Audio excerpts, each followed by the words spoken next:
Good evening. We will continue today, Bezrat Hashem, the common question series.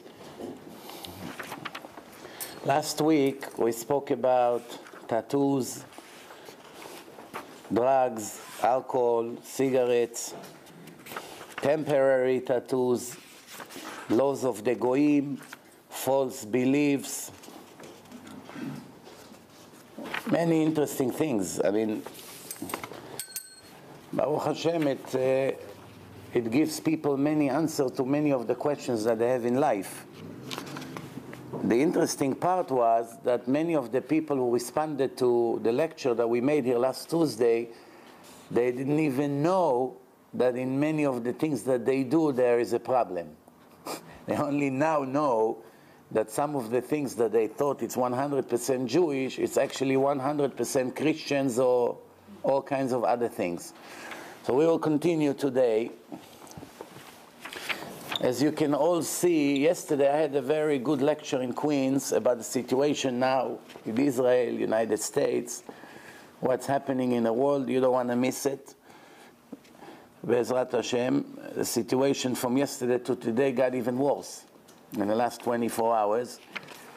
And we're going to the path just like the Gemara described to us in details what's going to be before the Mashiach would arrive. Maybe a year ago when people read it, they would think, what's the chance that the United States will be the enemy of Israel? Is it possible, such a thing? You can see on the news today what's their announcement that they are making. So basically Europe, United States, all the Arab worlds, all the rest of the world, אין לנו על מי לסמוך אלא על אבינו שבשמיים. Hashem will isolate us to a situation that the words of the verse, עם לבדד ישכון ובגויים לא יתחשב, it's an isolated nation with no friends that is basically left alone. But what's better? To be loved by all the nations and to be hated by Hashem, or to be hated by the whole nations and to be loved by the creator of the world? Why do we care about the nations? All we have to do is to trust HaKadosh Baruch Hu, and the rest, nothing to be worried about. But Hashem has to put us on our knees first to understand that we cannot rely on Obama and his friends. Only when we realize it, all Jews, include the secular one, they will say, okay, we try politics, we try war, we try army, we try all kinds of things. We try high-tech, we try business, we try whatever we try. In the end, Hashem left us alone. Let's make peace with Him, everything will work out. Now, as you know today, most of the people in the world are very empty when it comes to spirituality. Very empty. It doesn't matter anymore so much if they have a kippah on or no. Even people with kippah, they go to Florida, parachuting, snapping, jumping from cliffs, motorcycles, all kinds of things like that. Why is it? When a person is empty from inside, he has no excitement in his life, he creates excitement. He creates things to be busy with, because otherwise his life is very boring. The question is, how much of this excitement that people artificially creating for themselves, how much of that is even permitted by the Torah? The question is, when a person go and do snapping, is it something that even permitted, or it's actually a violation of the Torah? Some of these things that people do could be mamash lav deoraita, isurim me'atorah, but most of the people are not aware of. So here is a question. People like to go and climb on mountains. What's the highest mountain? The Everest. The Everest. Is a person allowed, a Jew, is allowed to go and climb on the Everest? Or all these places in Nepal that they go, or in Chile that they have cliffs, very narrow roads. You know, and the Israelis are very into it.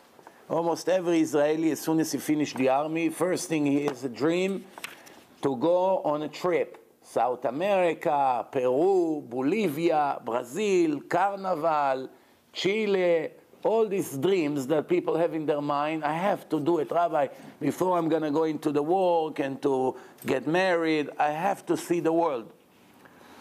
So they go to these places. The question is how much of that is kosher, because remember, secular people, they do whatever they want. They don't care allowed, not allowed. But people with kippah on, they live with cheshbon. They calculate what's permitted, what's not. So the answer is no permission to go to the Everest mountain. Why? It's a life risk. Not once and not two people die there. It's something that a person puts himself in jeopardy. Even though most people make it alive, they may come back normal, okay, everything is fine. The fact that a person puts himself in a place that he can die or get injured is not permitted. What about snappling? Snappling means people that are bored from life, they go to a high place and they tie a special rope to their ankle, to their leg, and it's like a string. It's stretched, bungee jumping, Yeah. So, sorry, I'm not exactly coming from this world, so it takes me time to understand myself what it means.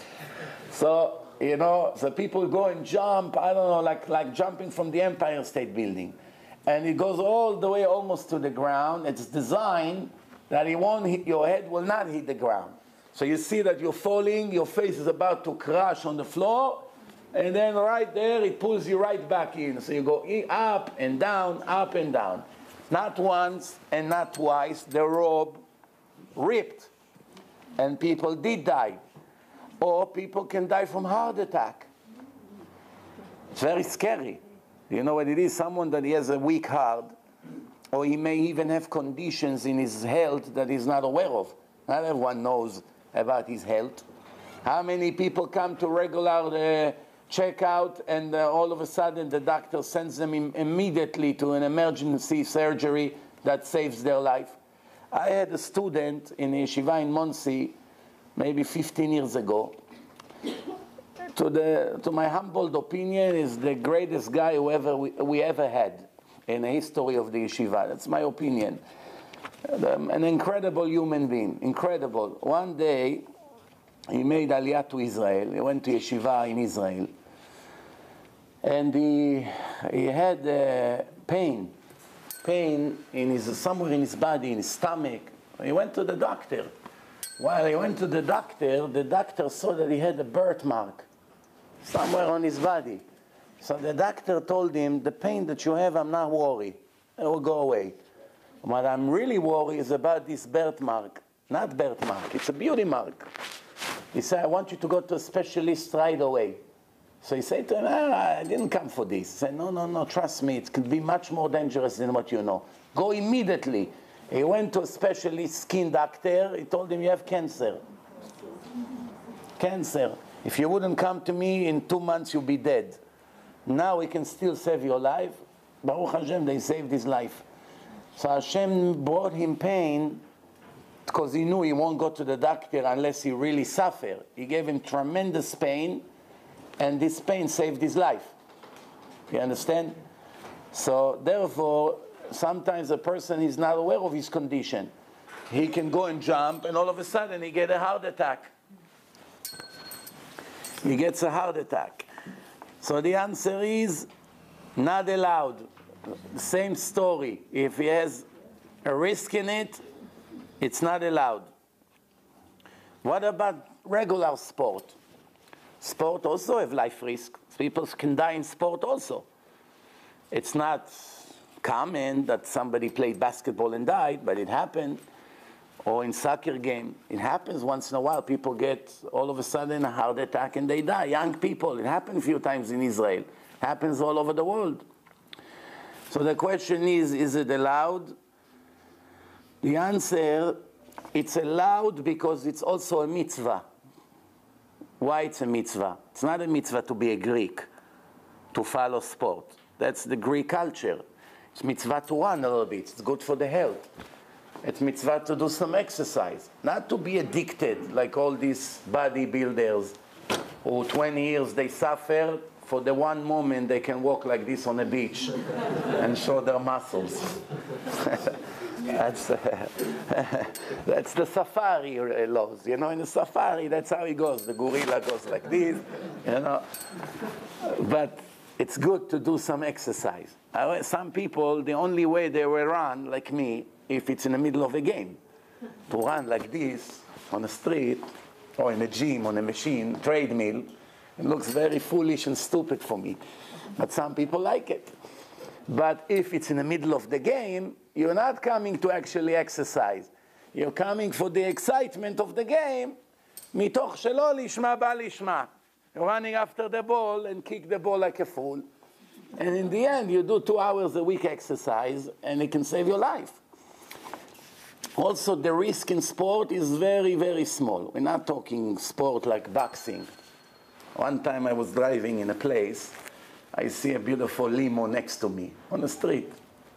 I looked into this limo. The window was half open. Who do I see? Who is one of the most famous people in sport in the history of the world? Muhammad Ali. I see mamash 2 feet from my face. We're standing one next to the other. I was with someone in a car. He started to go like this, Ali, Ali, Ali, like it's buddy, Muhammad, Muhammad. I saw something amazing. Oh, it's his phone, Muhammad. He's supposed to die any minute, by the way, as we speak. He's in critical condition, his health. So I'm talking to you, this was more than 10 years ago. He could not recognize where we are. He was like looking in space. He goes like this. All he knows, like a robot, is to wave to the crowd. So he goes like this, but he doesn't really focus on us. His brain is so damaged from getting boxes to his brain. He has Parkinson and other problems. He didn't know where we are. We're not talking about this kind of sport that's going to be the end. Even if you make $30 million in a day. That's not what we're talking about. We're talking running, sports a little bit here and there. You have to be careful. It's allowed. Is it permitted to be a security guy? You have a history in the Israeli army. You were in a good unit. And they're offering you a job to be a bodyguard of a prime minister or somebody from the Knesset. They pay nice. You travel. It's exciting. You see places. But it's a life risk. The ones that get the bullets first are the bodyguards when they come to kill a politician. It happens a lot. So the question is it allowed by the Torah to be a security man for someone important or no? Yes. Depends on the person.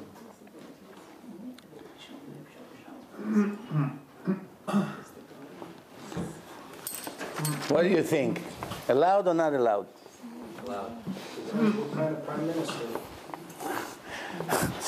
I got your point. He said, depend on what kind of prime minister. Some prime minister, the bodyguard should kill him before the enemies come. He will do a favor to all of us without saying names. So technically, to be a bodyguard of Chacham Ovadia Yosef is a very big zchut.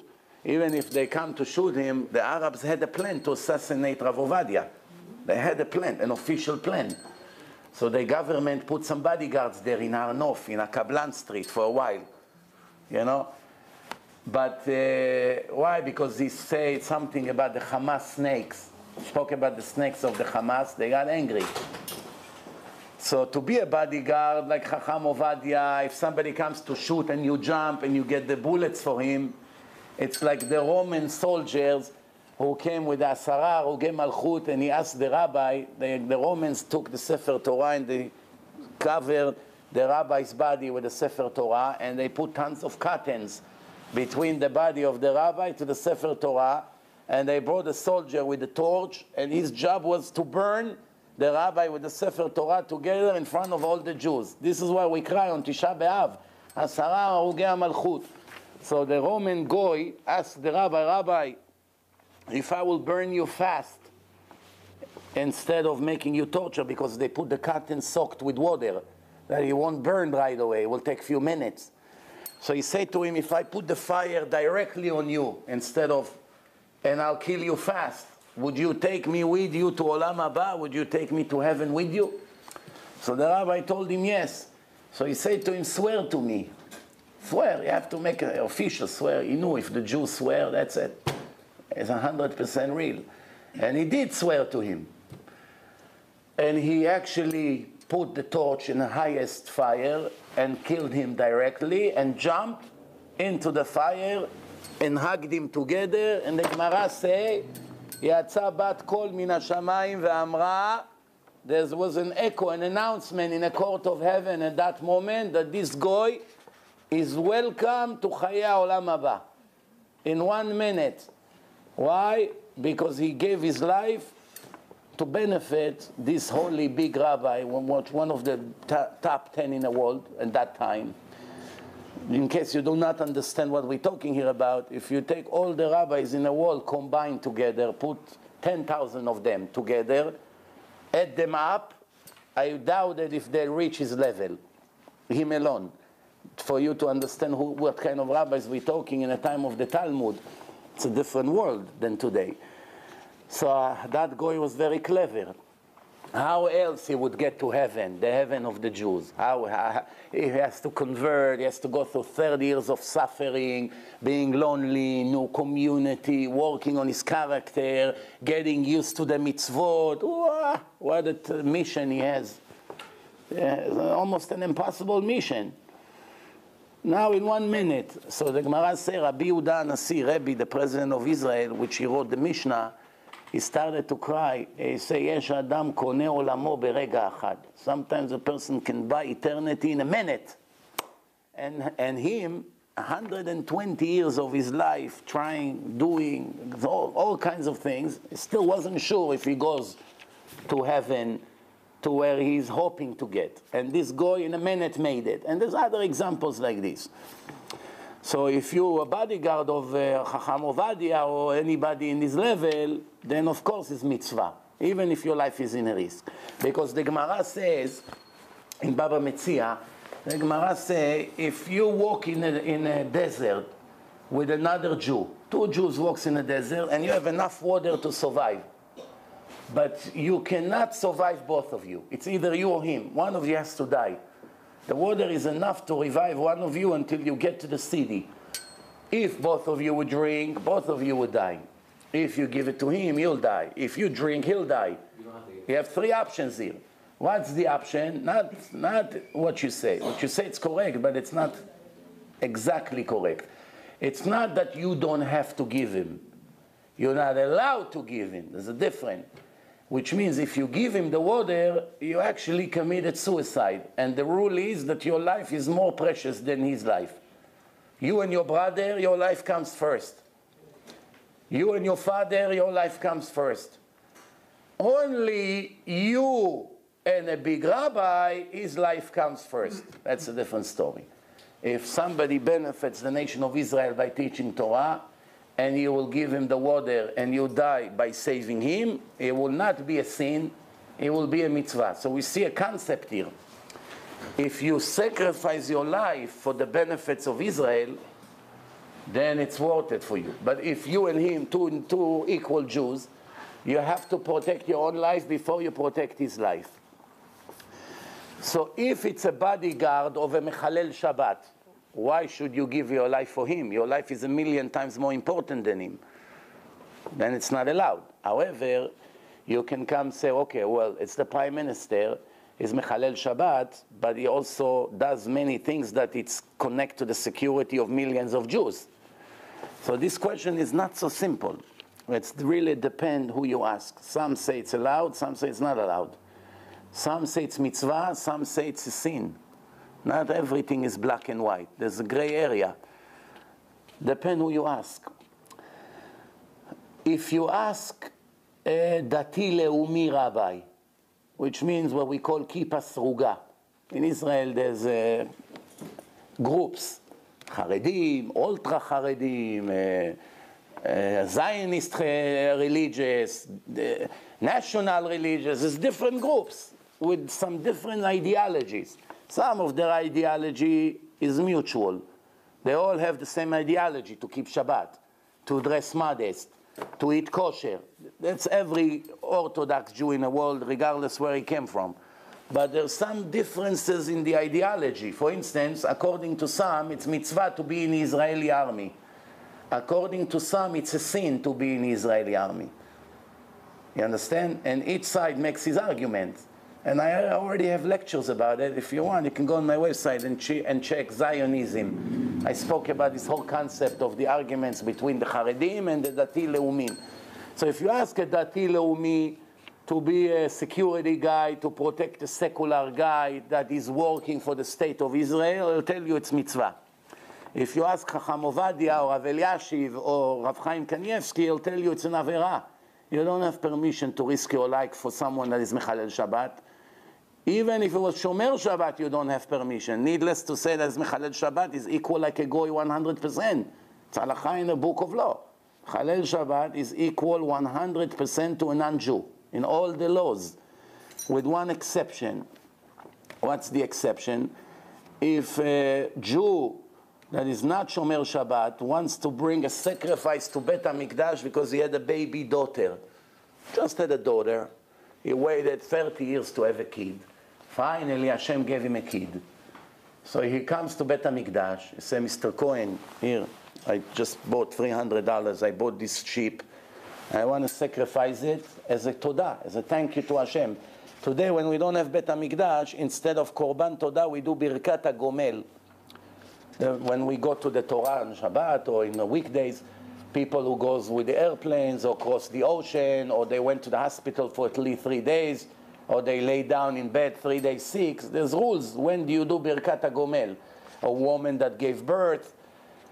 So therefore, it's a replacement of the sacrifice to Bet HaMikdash as Korban Todah. But in the time of Bet HaMikdash, if an Arab or a Chinese guy, any goy, that brings a sacrifice of thank you to Hashem, to the God of the Jews, in Bet HaMikdash, he brings it, he donates, and he says, sacrifice it for me as a thank you to your God. You accept it from him. But if a Jew that is not Shomer Shabbat bring a thank you to Hashem, Hashem says, I'm not interested in your thank you. Throw it back in his face. Keep it for yourself. Not allowed to sacrifice it. That's the exception. Why? Mechalel Shabbat is 100% like Oved Kochavim Umazalot. Oved Kochavim Umazalot means idol worshipper. Always in halakha. You check Rambam, you can check in Shulchan Aruch, you can check in a Zohar, you can check in a Gemara, you can check everywhere you want. Nobody argue this. Mechalel Shabbat is 100% like a Oved Kochavim Umazalot, like a person who bow down to a statue, and this person who drives the car on Shabbat or smoke a cigarette, 100% equal. And it always go together. Look by the Rambam. מחלל שבת בפרהסיה ועובד כוכבים ומזלות, הרי הם כגויים לכל דבר. Always speaking on both of them in the same law. ממש, always go together like a husband and wife. Always together. So therefore, this is one exception between the Jew that is not keeping Shabbat to the one that is a goy completely. Now, the next question is, someone who rides a bicycle, is he obligated to put a helmet? If he rides in the middle of the road, like in Manhattan and places like this, it's a question if it's even permitted. It may be against the Torah to ride a motorcycle or a bicycle in Manhattan because the risk to get killed is very, very high. It's very dangerous in Manhattan. It's like a zoo. People cut, all these yellow cabs. Go in a private neighborhood, it's very quiet. No, it's a different issue. But if you go to such places like Shanghai, Manhattan, it's very packed, it's very dangerous. Even in Yerushalayim. Did you drive in Yerushalayim once or no? Go try once, you see what happened. You drive the car, hundreds of people jump in front of you in the last second. A woman with a stroller. You're accelerating. She goes in. She doesn't care. A baby. In the last minute, you stop, you almost get a heart attack. People they're living in their own world. It's like the cars doesn't exist. The question is, it's a life risk. You ride on a motorcycle, on a bicycle there. Motorcycle is dangerous. Bicycle is even more. So the answer is, you must put a helmet. Riding without the helmet, even in a quiet area, there's no risk from cars. But there's always a risk to hit a bump and to fall on the head and to go into coma or something like that. It's always a risk. So therefore, parents that let their children ride without the helmet, it's a problem. If a person has a house and the house has a hazard and it doesn't have a rail to protect it or anything like that, that's a sin from the Torah every second, just like a house that doesn't have a mezuzah. So if the roof, if people can fall off and there's no rail or no protection or there's no guards, no bars in the window for children that they can fall off from the 10th floor. How many times we heard that kids fell from windows, they open it up out of nowhere. Who would believe that 2 years old would open the window and jump from the 50th floor? So therefore, all these things, it's violation from the Torah. Person can be big tzaddik, goes to yeshiva from morning to night, all his life is in the books, but he has windows without bars in his home for 20 years. Every second of his life he lives in a sin. All his life, even if nobody got hurt. He comes in front of Hashem, Hashem say, I have millions of sins. I say, me? I gave my life for the Torah, what sins? He said to him, I made you thousands of miracles. 50 times there were children in your home that were already going to the direction of the window, and I had to interfere to save them, not to bring this tragedy on you. Why? Because you did not put bars for a few dollars on the window. You know, one thing happened in Israel. One guy rented an apartment, and he said to the landlord, I need you to put bars in the windows, I have children. He told him, it's not my obligation. What do I care, you have children? It's your problem. You put bars. It's your obligation, not mine. No, but you're the landlord, you have to give me a secure apartment. It's not a secure apartment. He said, don't rent it. So the landlord already knows he has no choice. He takes advantage. So he told him to put bars on. So he put bars on. After 2 years, the lease was up. Now he has to move out. So when he came to take the security, so he said to him, we good? He said to him, we good. He doesn't say anything about the bars, the tenant that is leaving.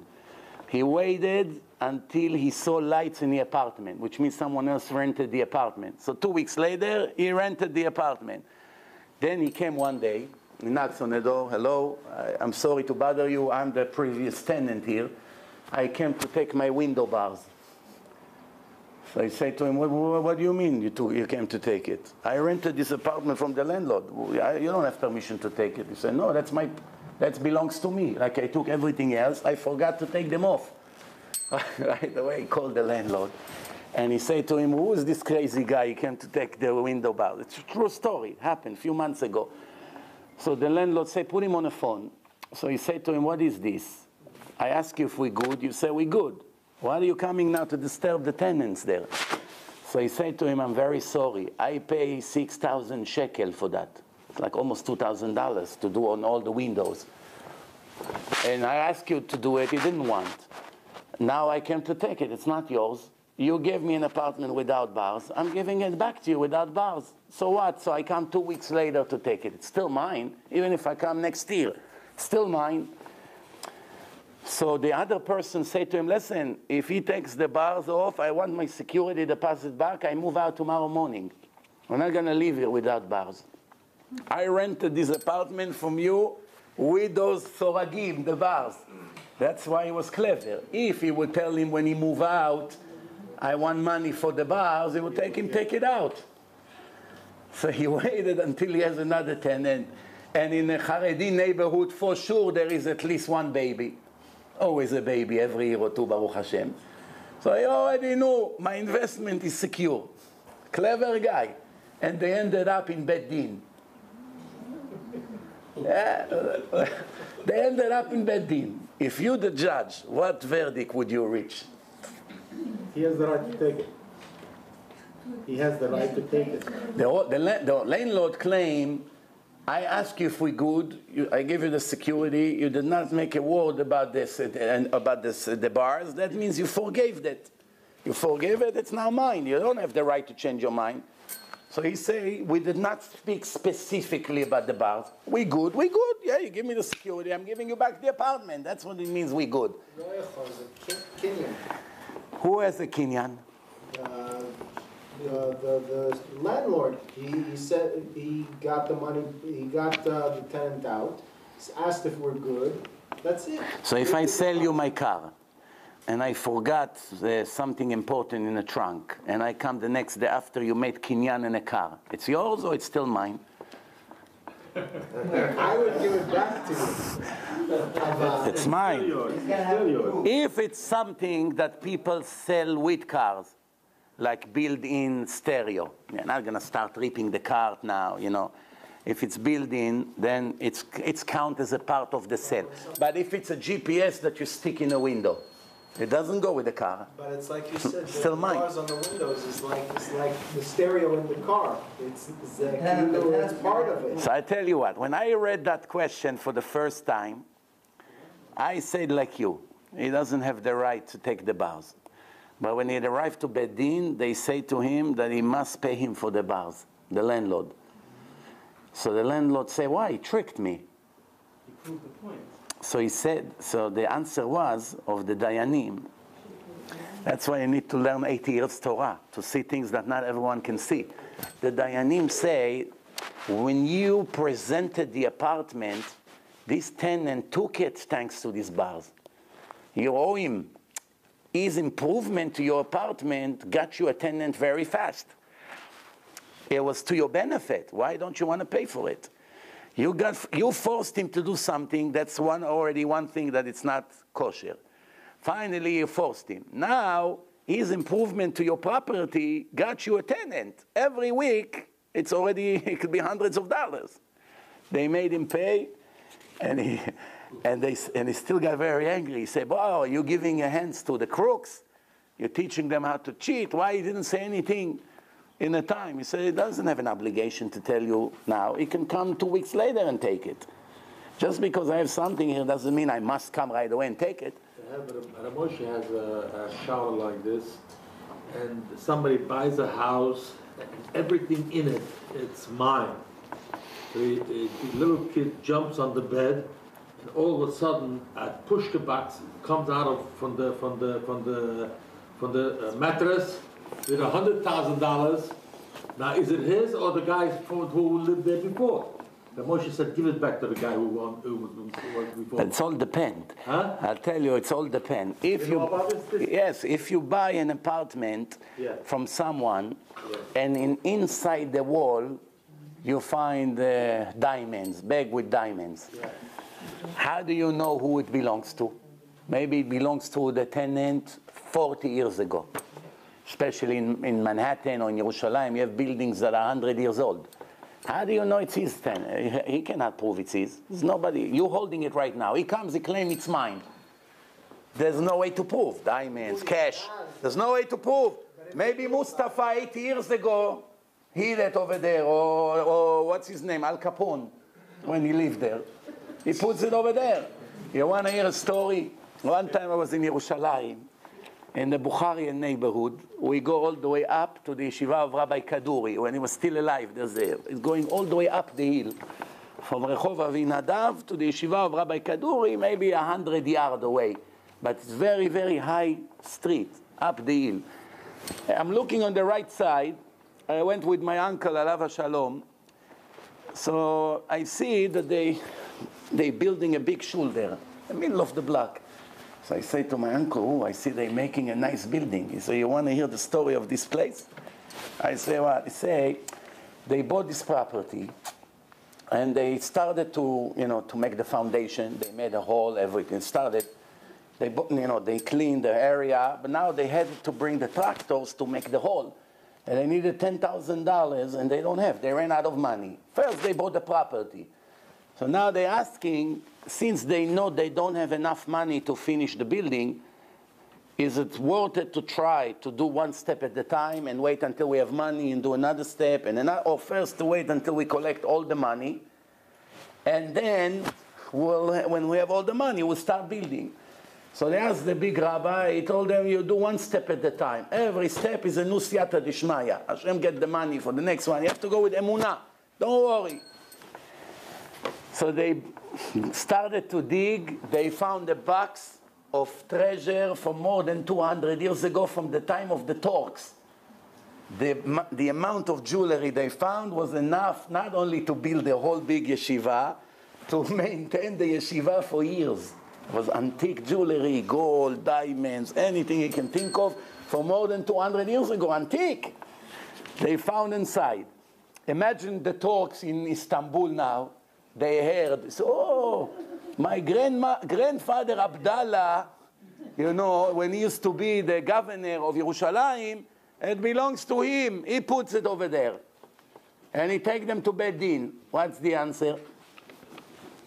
He doesn't have any proof.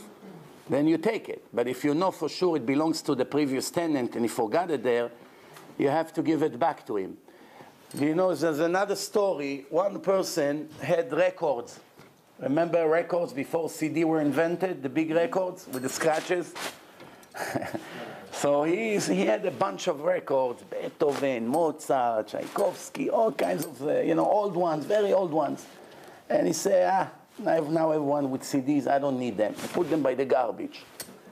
Then the neighbor saw it, all these names from very old records. And he took everything to his apartment. After a few weeks, the neighbors, their kids are friends. So the kid of the person who picked up the records from the garbage, he said to the kid of the person who puts the records in the garbage, my father became very rich. We're moving out of here. We're building a big mansion and soon we're going to move out. So he said with the kids, how do you become rich?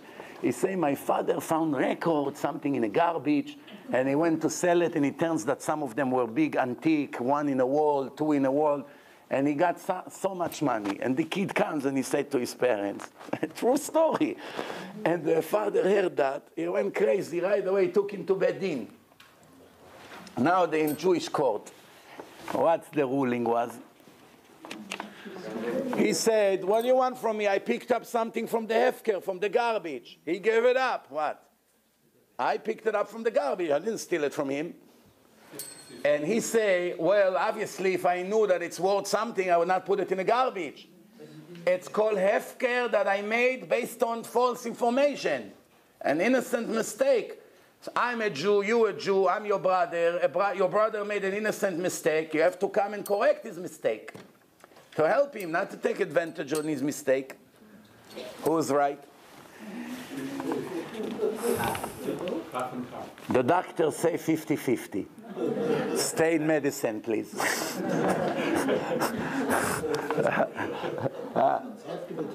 Unless he should have known to begin with. In other words, if he knew the value and he still didn't care, that's something else. Well, do you know someone who knows that it's worth millions and he doesn't care?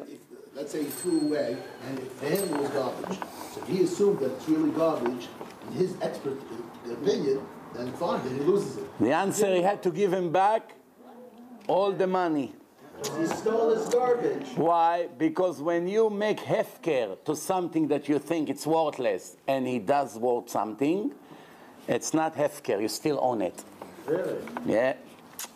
You know what happened? One person went to a library, to a bookstore, a bookstore. They sell used books.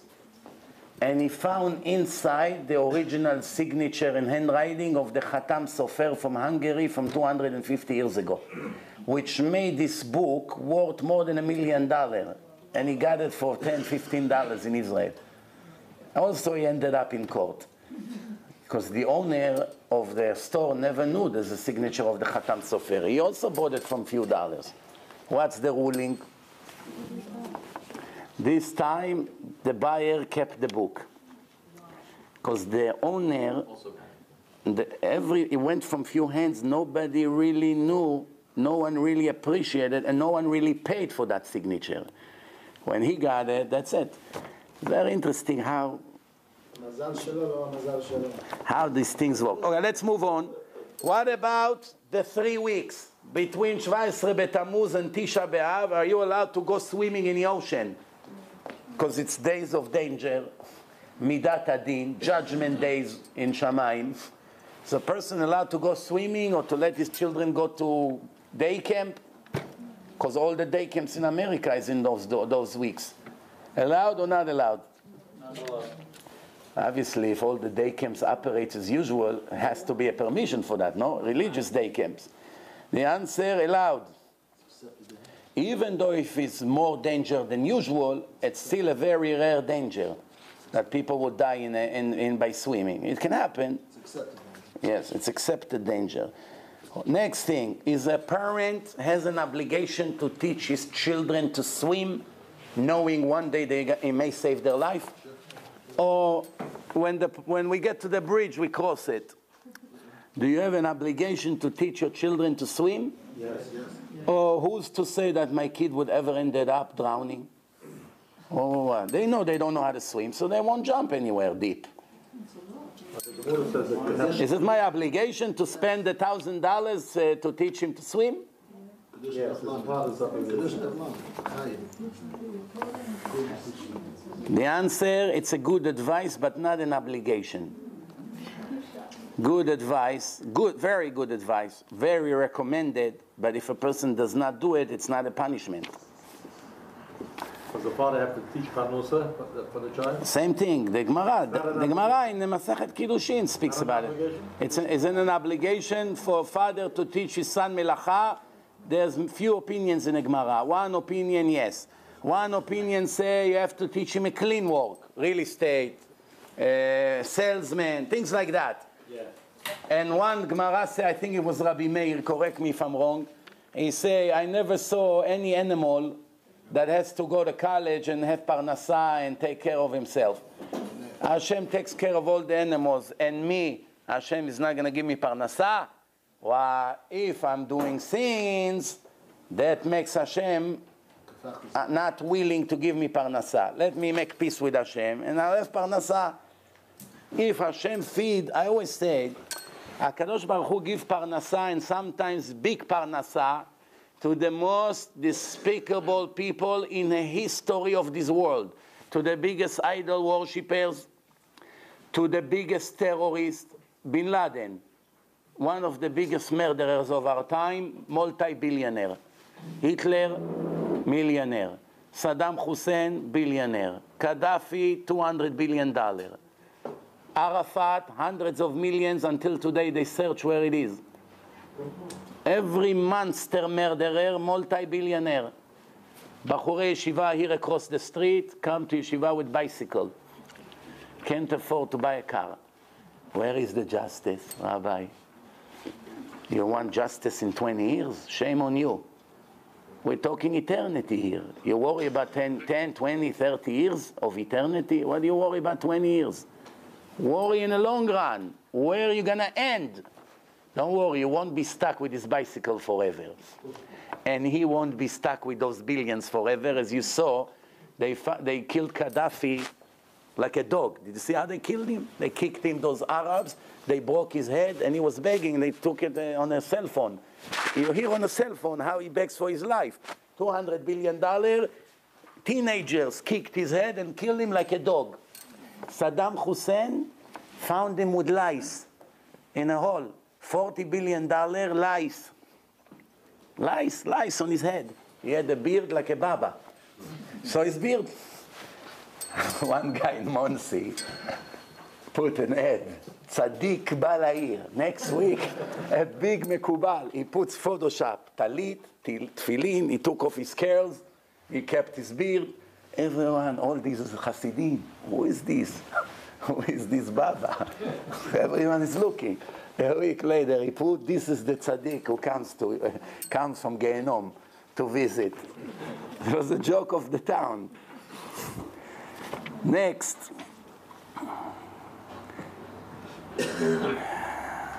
If the police put a woman in house arrest, sometimes they have house arrest.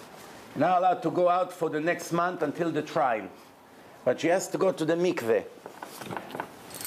Is the Jewish police obligated to release her to go to the mikveh? Or they say it's not our problem. Don't be with your husband. What do we care?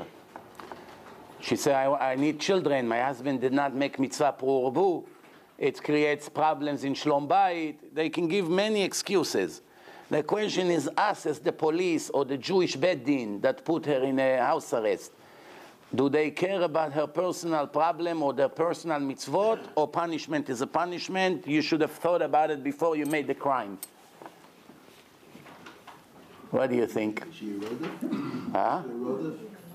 Is she classified as No, not rodef. Rodef, it could be a life risk. Right. The answer, you don't do mitzvah by making sins. Which means, if she comes to a rabbi after the Israeli police put her in house arrest and she asks him, Rabbi, what's your recommendation? Should I sneak out and go to the mikveh for 2 hours and come hoping no one will catch me? What's his answer should be? Permission. Should he give her permission because it's mitzvah from the Torah? Or if she get caught, she's going to get into jail and her situation in the house will be 1,000 times worse, and it's going to be on the news, and it's going to be big chilul Hashem. And when she comes to the court, when the judge finds out that she's a cheater and a liar, and then she's going to say, my rabbi told me, you know how people are, and then they put this picture on the news, and it's going to affect many Itziks and Avis in Israel not to want to get into religion, because if the rabbi teach how to cheat the police, why do we want to be religious? And of course, they're looking for excuses to stay Itzik and Avi, the secular guys. So it's a chain reaction. So the answer is not allowed. You are under house arrest. It's like being in jail. That's it. You are anus. It's not a sin. He doesn't get punishment for not going. Her husband will wait another month to have kids. What's the problem? That's it. It's called honest. But if they call the police usually and they say, can you, for this and this and that, they may get lucky. Sometimes Hashem put mercy in one is in charge. He say, okay, you have from this to that, by 10 o'clock I want you to call me from your home. They may allow. It's a decision of a person. It's their decision. They may be able to. Next thing, when a woman goes into the mikveh and she has contact lenses on her pupils, inside the eyes, is that considered chatzitza or no? The rule is, if a woman has a band-aid or all kinds of things attached to her body, sticker or anything like that, she went into the mikveh, it's like she did not go to the mikveh. Why? Because the water must touch all the body in one shot, not little by little. Little bit the hand, and then the head, and then the other hand, and then the legs. It's like no tvila. If one hair stayed outside, it's like she did not go to the mikveh. Same thing in conversion. Christine came to the mikveh to become Sarah, but she came out Christina. Why? I see I have to change the joke. It's not working anymore. Okay. So the answer is, because one hair stayed out, she stayed a goya. Only if the full body went in, and it happens many times when we do the conversion, that they're panicking, they get very nervous because it's a key moment in their life. So many times we tell them to have to go with their hands like this. They have to go into the mikveh many times because they're busy with the excitement of the moment and they're all shivering and crying, most of them at least. So one hand or the head stayed out. They go, but they're not fully going inside. You have to be very careful to see that everything went inside the water, because if one air came out of the water in the time of the tvila, it's like there was no tvila. So here, contact lens attached to the eyes, obviously water won't go underneath. Is this considered that she did not go to the mikveh and she went with her husband? It's already sur karet, because the husband that goes with his wife without mikveh is one of the biggest crimes in Judaism. It's so bad that it's worse than being with his own mother intimately. It's a bigger sin. In the Torah, it said, don't have relationship with your mother. Without the Torah, you wouldn't know it? You would know it. But the Torah made clear clear for all the psychopaths, in case they thought maybe there's a way out of it. The Torah says it's a death sentence. Now, the Torah says don't come near a woman in a time of nida. Not only you cannot be intimate with her, don't come near her. It's already a violation to touch, to hug, to kiss, whatever. It's already a violation. Because the Torah said don't come near her. לא תקרב לגלות. Everywhere else, do not, לא תגלה ערוותה. Over here, לא תקרב. Don't even come near. Which makes it even worse than just having relationship. The Torah said don't even come near her, that you maybe would lead you to relationship. So over here, it's a very critical question. If the contact lenses is separations between the water to her body, she has to go again without it. What's the answer? If it's contact lens that comes in and out every day, it's chatzitza for sure. If it stay all the time inside, they made, I guess, contact lens that stay inside, it becomes an integral part of the body.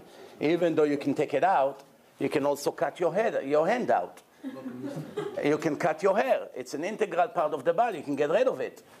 So the fact that you can get rid of it doesn't make it not be a part of your body. It's all depend if it's routinely coming in and out, it's not an integral part of the body. If it's attached all the time to the body, then it becomes a part of the body. Therefore, you don't need to make it wet under it. You can make it wet on top of it, because that's considered your real eyes, because it's always attached inside the body. Next thing.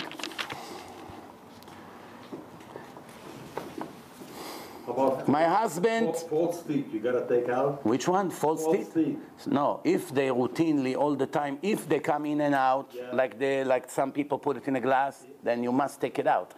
But if it's implants or things like that, or you don't need to take it out for whatever reason, same thing like the contact lens. Now, my husband is in a hospital unconscious as a result of an accident. The woman, she's in a state of nida. She's acting as a nurse, because the nurse is not going to be all the time near him, so she has to put cream on his wounds, he's got burned. So the nurse gave her a list. Whenever you hear, every hour smear on his hand this cream. But she's nida now. So she asked if she allowed to take care of him as the time that she's not allowed technically from the Torah to be in any contact with him. The answer, what do you think? Not allowed. Because it's not pikuach nefesh. If it was a matter of life risk, for sure it's allowed. It's an obligation to do. Even in a time of nida, life comes before it. However, if it's not a life risk, she's not allowed. Next question is,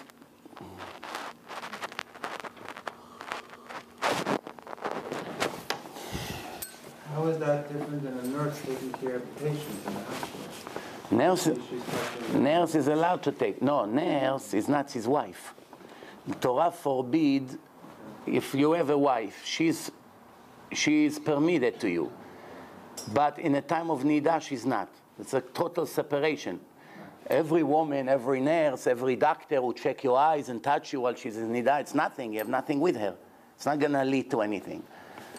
But you're right. The big rabbis, they don't eat food anywhere. Not because it's not kosher, because women touched it in a time of nida.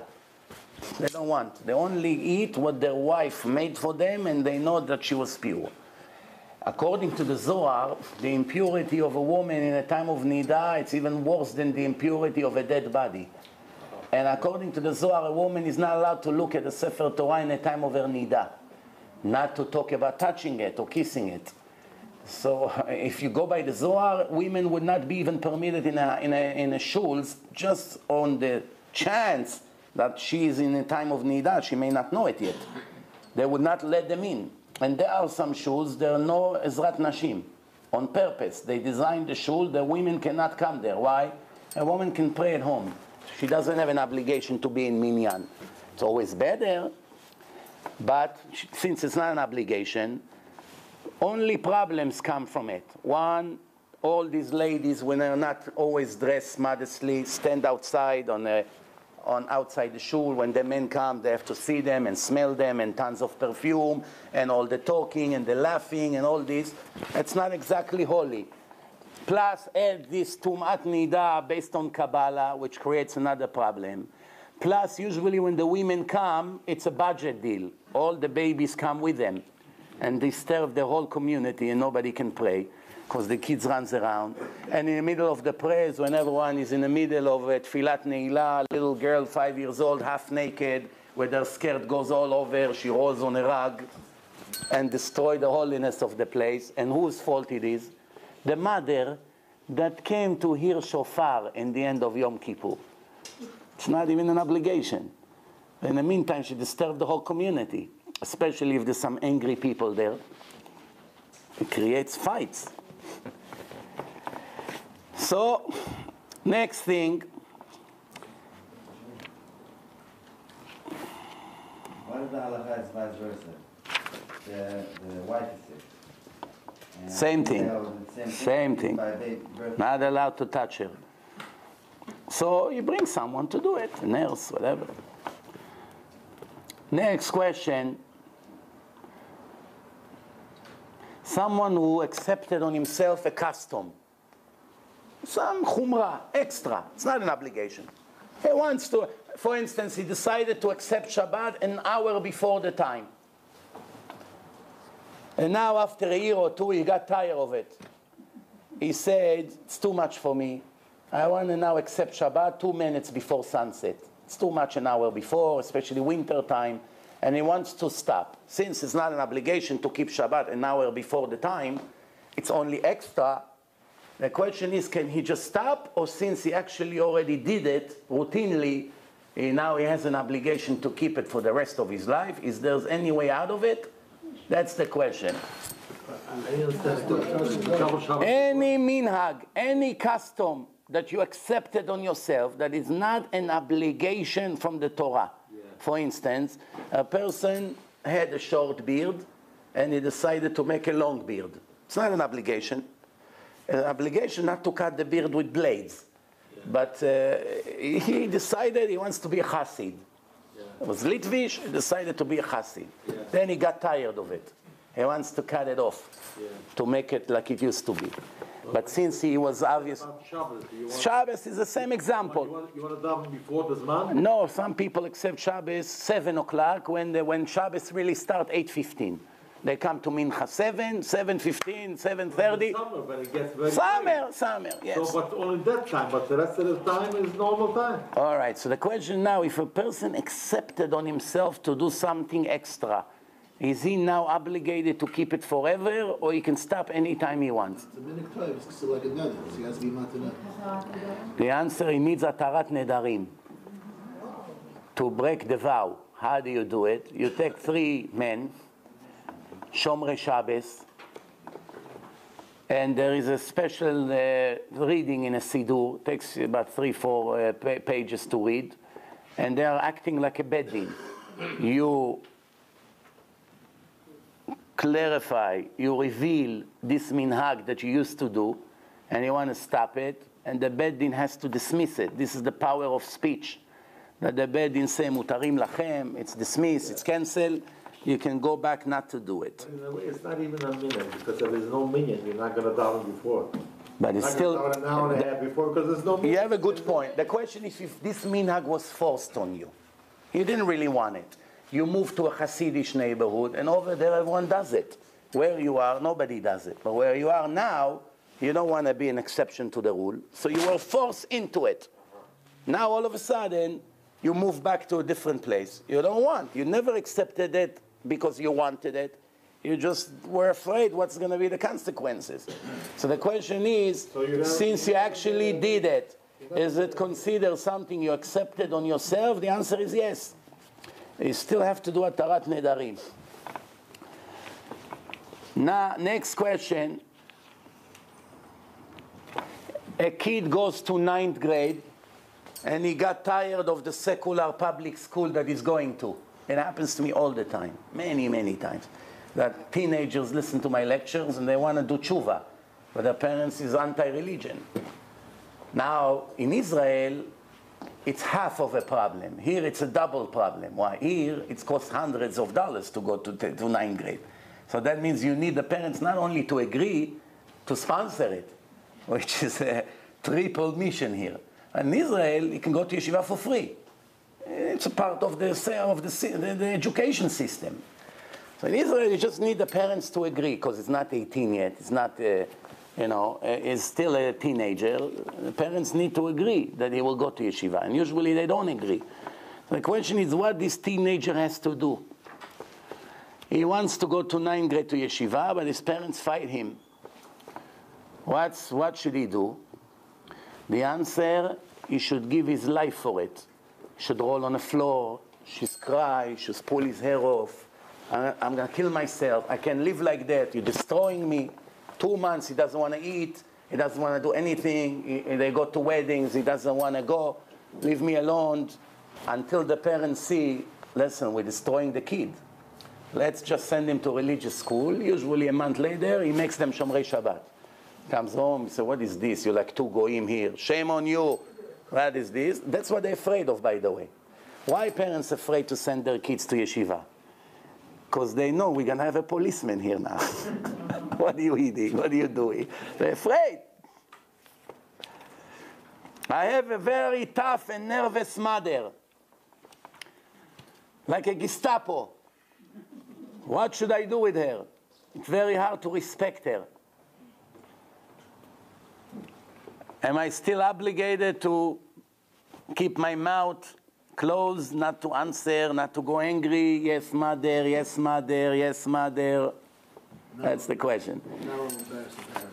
Huh? You're not allowed to be embarrassed to say anything. No, the question is, the mother is basically taking advantage on the fact that she has a religious boy that tried to do what Hashem say to do, to respect his parents. She takes advantage on it. She made him like a soldier, you know. And he suffers every second of his life with this kind of mother. What's the solution? If he has a way to go to yeshiva with a dorm far away from her, then it's very good. You kill 2 birds with 1 stone. Now you don't fight with her, and plus, you're still in yeshiva. If there's no other way, you're not allowed to answer. What happened if this Gestapo mother, she say to her son things that is against the law of the Torah? What happened then? You don't listen to her. He is not allowed to listen to her. The smallest mitzvah in the Torah, smallest, or even a custom that everyone does. It's not an obligation from the law, but every Jew does it. Or it's rabbinical law, things that the Chachamim made. And she say to him, if you don't listen to me, technically he may think, to listen to my mother, it's mitzvah from the Torah. To do what I was about to do, it's a rabbinical law. When 2 mitzvot collides, rabbinical against the Torah, we go with the Torah. What's going to be over here? Can he not do a mitzvah of the Rabbanan because he has an obligation to listen to his mother? Because it's more important to do mitzvah from the Torah? The answer is absolutely not. Anything his parents tell him against his religion, not only he doesn't have to listen to them, he's not allowed to listen to them. Unless, Baruch Hashem, I have a great assistant here, they also read my mind, unless if it's not an obligation at all, which means you want to accept on yourself to do extras. This is the law, you want to do extra. And your parents come and say, you don't have to do extra. You can do it over here. But here is a thin line here. What's really considered extra, it's not so easy to know. Because some extras, according to us, it's extra. According to someone else, is יהרג ולא יעבור. For instance, by Hasidim, the beard is the most important thing. If you don't have a beard, you're half a goy. That's the end of the world. So if a Hasidish boy trim his beard, even though it's not even a sin from the Torah or not rabbinical sin, it's nothing. It's basically he did nothing wrong. But by them, it's so important already for 200 years, the beard. So therefore, if he wants to do something that for them in their community, it's one of the most important things, it falls into the category of Chilul Hashem already. Because everyone looks at him as a goy, even though it's not true, doesn't matter. That's already the rule over there. However, like I gave an example, if somebody wants to accept Shabbat an hour earlier and it bothers his parents very much because they need him to help, and now he cannot touch the electric or he cannot run to the store, and the parents asking him to stop, then he has to listen because it's extra. It's not an obligation. It's called chumrot. But there is sometimes chumrot and there's sometimes chumrot yeterot. In the halacha, there's two kinds of chumrot. There's chumra and chumra yetera, which means chumra means sometimes the chumra is very necessary, and sometimes is chumra that is really fall in a category of foolishness. It's like a person making up chumrot that doesn't really have a source in halacha. That's needless to say. We are only speaking about chumrot that are beneficial to the life of this Jew. However, we should know the rule. If the parents forcing him will throw you out of the house, it creates violence, it creates big fights in a family, it destroys the peace between the husband and wife, one support the kid, one is against the kid, all kinds of things like this. He cannot act on his own. He has to run to his rabbi and to ask him what to do. You'll be surprised. Sometimes the rabbi will tell him to violate the rules for the sake of peace, but it depends when and how and what is the threat. Sometimes the rabbi is considered a sin must be done here. One way or the other, a violation of the Torah will take place. So if I have a small violation and a huge violation, I have to go with the small one. That's the rule. Not that I'm happy to go with the small, but what's the other alternative? To go to make 100 times bigger sin?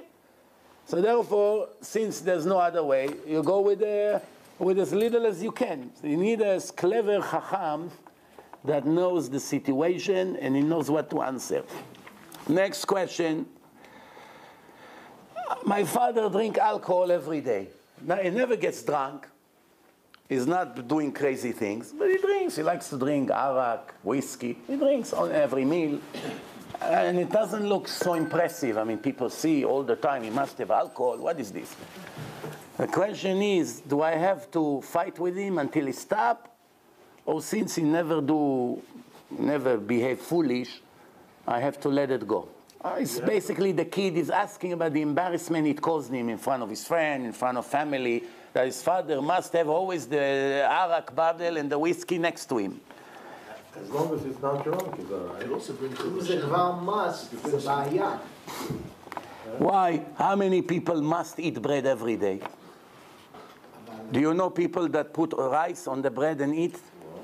Even with rice, they eat bread. No, Parsim, they eat rice. They don't care about the bread.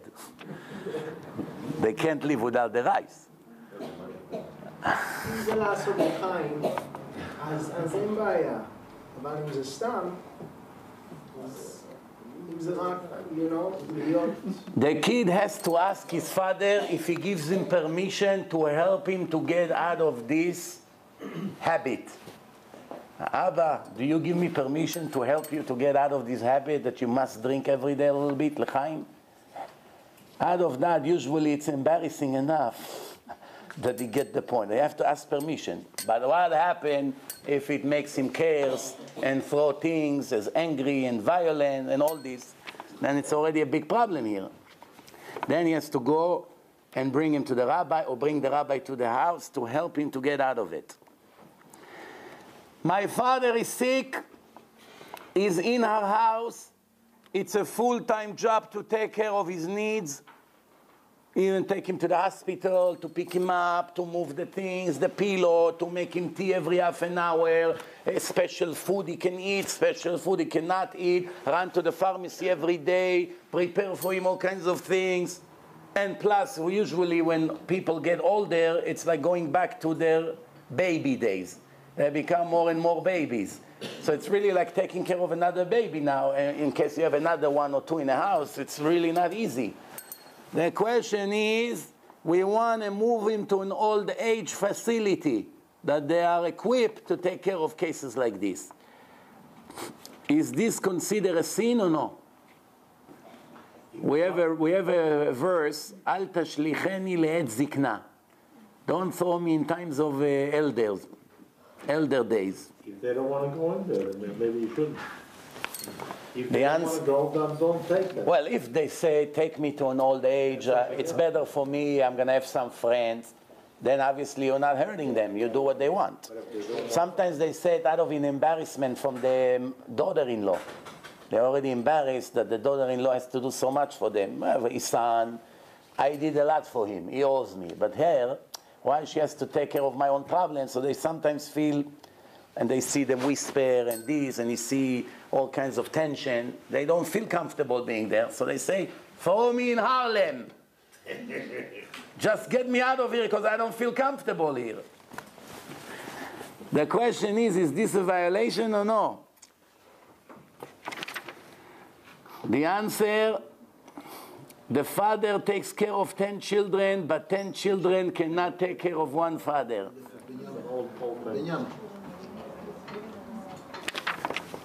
It's a very big mitzvah to take care of them. By the way, you should know, there are two communities in the Jewish world that are extra wealthy, bli ayin hara. Who are they? The Syrian community and the Persian community. Why Hashem blessed them more with wealth? They have a wonderful habit. They don't throw their parents in old age places. They take care of them until the last breath, no matter how difficult it is. They take care of them. They bring the whole family to be with them, and they give them attention, and they make them like the king of the family, even though they obviously not in a business anymore, or they can hardly move, or they lay all day in a wheelchair or in a bed, or whatever the case is. They can benefit the family like they used to. Doesn't matter.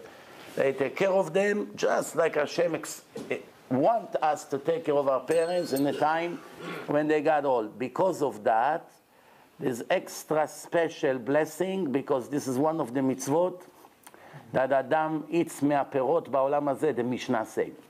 אלה מצוות שהאדם, that the person does it, אוכל מפירותיהם בעולם הזה, והקרן קיימת לו לעולם הבא. One of them is כיבוד אב ואם. But כיבוד אב ואם, the harder it is, the more fruits you get. If your father is 70 years old, he still play tennis. I know one old man in Manhattan, he played tennis 82 years old. But then he had a little pain in his knees, 82 years old. He replaced his knees. He made a surgery, he replaced his knees, or one of them. And he said, the hardest thing because of the surgery that I cannot play tennis. Well, this person, he gave $100 million donation to Yeshiva University. One check, 100. And another 40 million to school in Westchester. And hundreds of other millions. Well, it's easy when you make $11 billion a year in your business. It's not so hard to write from time to time $40 million check, especially when Obama pay half of it. 50% deduction. You know, it's very interesting. One time my cousin, the big rabbi, he gave a drasha. And he said something very interesting. It's so true. He said, one time I went to a place. And there was like, I don't know, Sheva Brachot, party. And there was a lot of good whiskey bottles, cognac, all kinds of good wines. So the owner of the house that made this fancy party, he told him, Rabbi, I want all the alcohol that left here. When the party is finished, I will pack everything in boxes for you. I want them to take them home. There should be enough for you for years. So he said, from the minute he told me that, every time someone poured a glass of whiskey, it burned my heart. You're drinking mine. That's how the government is. When you write a donation, somebody in the IRS pull his hair off. Oh, we just lost 50% on this $100 million. That's what it is. Now, before we finish, time is running out. I mean, the introduction. My father play poker in the middle of davening with his cellular phone. Am I allowed to tell him, Abba, that's not the way to pray? So, it's an addiction, all this cell phone. Some people cannot put it down a second. I have seen one guy, he sits in a meeting, he puts it on the table, and 5 seconds later he picks it up again. Just put it down. People can't. It's like, it's an addiction. The question is, am I allowed to say to him? It may embarrass him. The son has to tell him, Abba, why are you playing with the phone in the middle of davening or texting or whatever? The answer, he must tell him, but with a lot of respect. No, in the actual time, because you have an obligation to prevent his sin now, not tomorrow. Right now it's taking place. I have to tell him right now. But what happens if it happens every day, and every day you tell him, and every day he say to you, it's okay, Hamoudi. And he continue. You continue to say, like talking to the wall. One guy got married. From the wedding, he said to the driver of the limo, take us to the kotel. It was in Tel Aviv, the wedding. So the guy said to him, what do you care about the kotel? You're not religious. You just made a party, dancers, everyone naked there. What do you now all of a sudden, you finish the wedding 1 a.m., you want to go to the kotel to Yerushalayim? The driver is asking him. He said, I want my new wife to get used to talk to the wall. I'm preparing her for what's coming.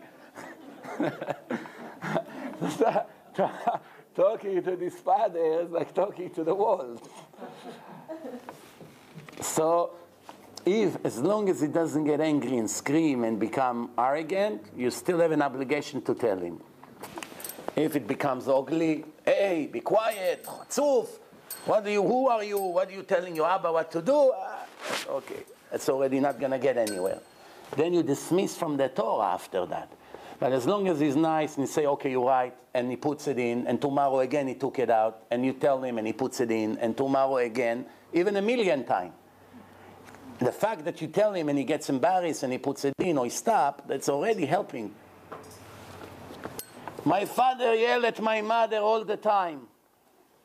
Am I allowed to yell at him once and put him in his place to stop? Or I just have to live with that forever? The answer, no, not allowed. I have to talk to him nicely, alone. After it happens, you have to calm him down when he relaxes and to talk to him about it. We want to change our last name. Is it a problem changing the last name or no?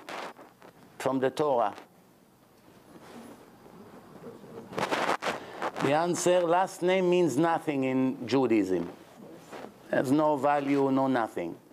In the old days, it used to be Ploni ben Ploni, Yosef ben Yitzchak, Yitzchak ben Avram. That's it. That's how they knew people. I'm 30 years old and I want to donate a kidney to a friend of mine, but my father against it. Am I obligated to listen to him or no? That's a common thing. It happens a lot. Someone wants to donate an organ to help someone's life or to save a life, but the parents is against it. What happens if one day you need this kidney, you're going to have only one? Where are we going to find you a kidney for $150,000 and the pressure and the tension and dialysis? Stay with what Hashem gave you. You don't have an obligation to give. The answer, should I donate or not? Remember what I said 5 minutes ago? You already forgot?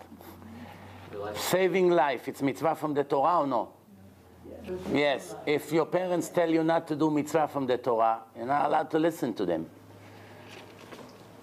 That's it. If you want to go to a kosher shul, and your father wants you to go to a non-kosher shul, meaning the separation between the men and the ladies is not high enough, or it's very clear, or they do all kinds of things against the Torah, or the people talk over there, or even it's a kosher shul, but there's no rabbi to give a speech. And in the other shul, there's a speaker who gives 15, 20 minutes speech, so you want to go there because you say, you know what, first thing on Shabbat, as soon as we finish to pray, we have 20 minutes of learning. And the father saying, no, I want you to go to this place, but over there it's better for you, religion-wise. You can go there.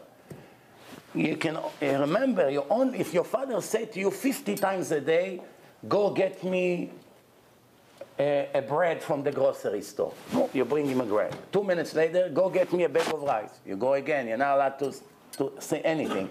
Go get me this. Go get me that. Go buy me this. Go buy me drink. Go wash the car.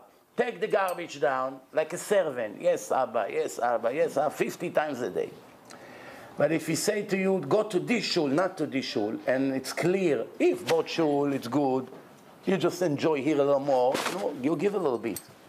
For mitzvat kibud orim. It's not that he's telling you to make a sin. But if he force you to go to a very modern shul, which sometimes is more like a church than a shul, unfortunately there's plenty of those, you're not allowed to listen to him. But don't fight. Beg. Cry. Ask nicely. Bring him to the rabbi. Let someone convince him. Offer other things to do for him to let go. I'm not saying to start fighting now. Tomorrow we're going to hear on the news. Something happened in the Jewish world. Many parents and their children started to have fights. That's not the point here.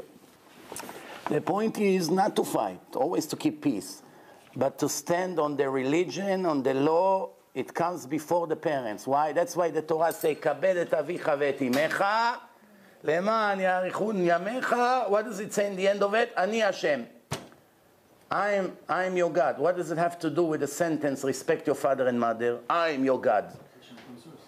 Because you respect them, but I'm above them. Which means if they tell you to do something against me, you don't have to listen and respect them.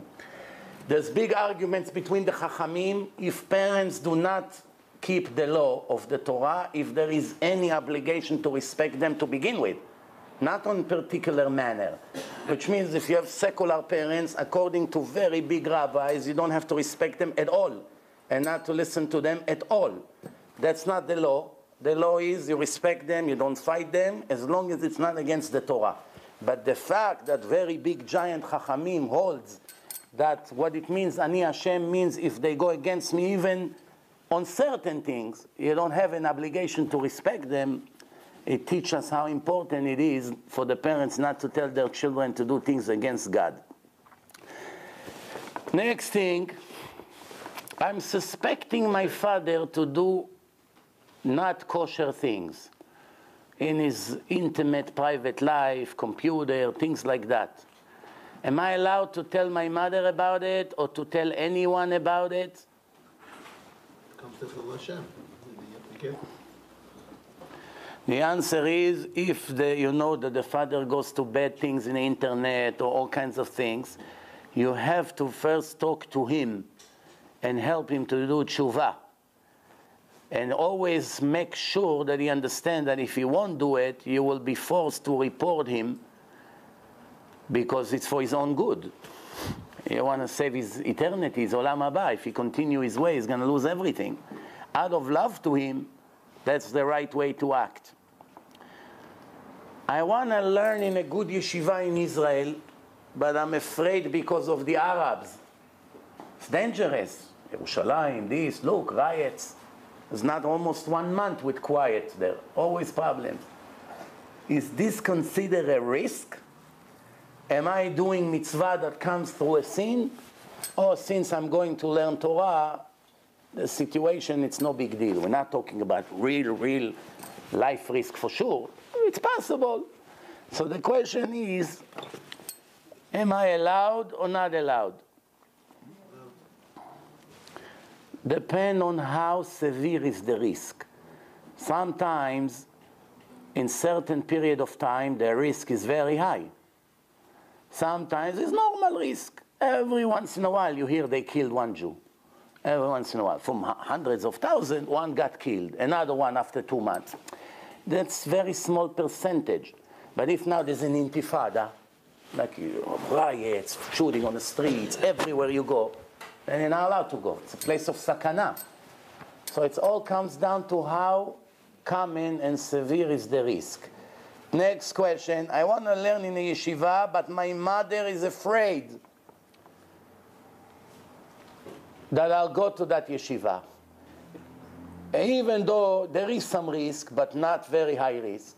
So according to the Torah, I'm allowed to go to this yeshiva, but my mother is against it. She wants me to learn here in New York. Or my father. What should I do? Should I compromise and go to a yeshiva that I'm not interested in to make them sleep well at night because they're paranoid for no reason? Or I should still go to the yeshiva and I know they're going to be upset at home? Right. On the way, if you can wake him up. You know, you want to hear a good joke? One speaker came and one person was sleeping in the middle of the lecture. So he said to him, can you wake him up? So he said to him, no, you wake him up. You put him to sleep, you wake him up. That's what he should answer me next time. You put him to sleep, you wake him up.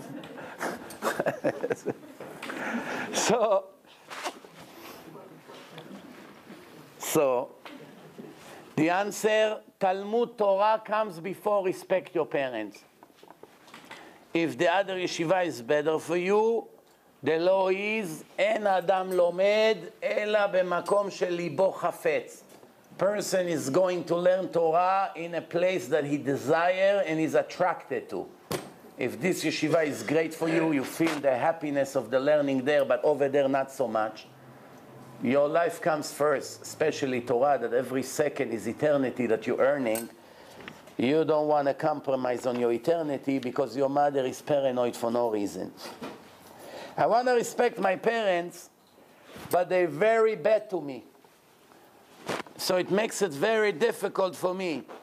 Where do I take the energy to respect them when they're very bad to me?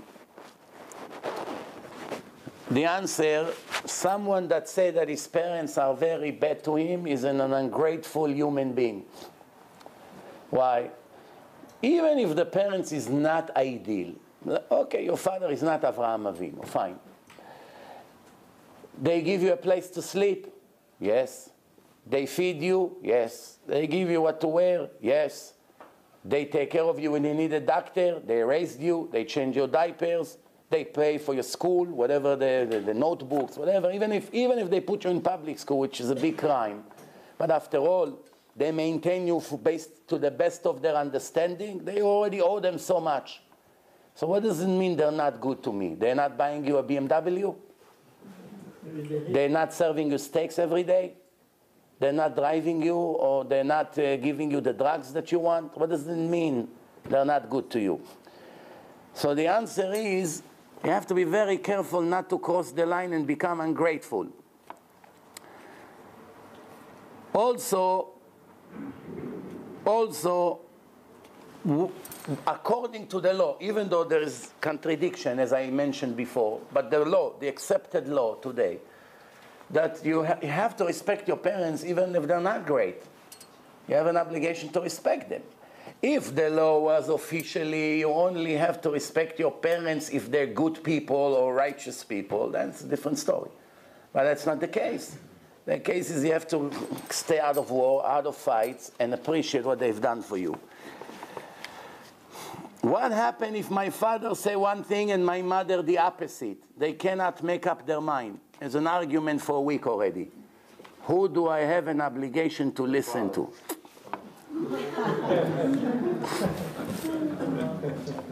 Depend if you're Sfaradi or Ashkenazi.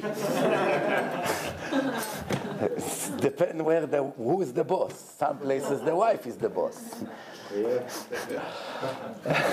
One guy came from the Islamic countries, without mentioning names. His wife, she felt abused, husband is making her a servant. So she has a European friend. She comes, fancy lady. She said to her, the Middle Eastern Jew, she said to her European friend, how is it when I come to you, your husband does wash the dishes, set the table, he has apron, you train him very good. So she said to him, in the beginning it wasn't so easy. I told him things, he didn't listen. First time I didn't see him. Second time I didn't see him. Third time I didn't see him, he got the point. Since then, he's trained. Try the same. We'll meet next week. Next week they met. So the European said to the Middle Eastern, no, did it work for you? She said, first day I didn't see him. Second day I didn't see him. Third week, when the swelling started to come down from my eyes, I started to see him. He come from an Arab country. You expect him to give you... All right, so let's be serious now. The answer is, if the arguments between the father and mother is nothing to do with the Torah, which means not that one say to do a mitzvah and the other one say to do an averah. If there is an obligation, there is a contradiction between the father and mother, that one say to do mitzvah and one say to make a sin, it doesn't matter who say what. You always go with the one that say to do mitzvah. Now we are talking about regular things, nothing to do with mitzvah or averah. He say to you, I want you to sleep in this room. And the mother say, no, I want you to sleep in this room. Whatever, things that is nothing to do with mitzvah and averah. For instance, your mother say, I want you to take the garbage now and then go to the grocery. And the father say, no, I want you first to go to the grocery and then put the garbage down. It's a stupid argument.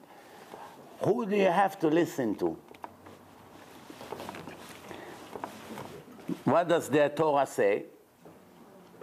The Torah was a little bit chauvinist in this. No feminism in the Torah. Actually, there is. The Torah says women have extra wisdom, you have to treat her like a queen, you have to buy her gifts, you have to give her ketubah with rights. The Torah was pretty feminist in many cases. But over here, the Torah says the father comes before the mother. However, the father should be clever to know that anything that has to do with the house, furniture, design, pictures, colors, gives it to the boss, to the general. Why? She spends more time in the house. What do you care if the curtains are red or they white? What do you care about this thing? Grew up in the house as the wife. Yeah, if she's happy in the house, the atmosphere in the house would be better. My mother said to me, Imach Shimcha, your memory should be erased. What should I say back to her? In Israel, it's common that parents say to their children, Lech la'azazel. Azazel, it was the sacrifice that the Kohen has one LaHashem, one LaAzazel in Yom Kippur, and they throw him from the cliff, and he breaks to hundreds of pieces. That's Azazel, which means by parents that say to their kids, Lech la'azazel, they're wishing them to fall from a cliff. But not one secular Israeli knows it. Not two. To one do not know that that's what they wish to their children. It just became an expression. The question is, what's the religious kid becoming more religious? What should he answer when the mother says such a thing? The answer, be silent. Don't answer. You can say later on when she relaxes, you know, by the way, what you say, that's what it means, in case you didn't know.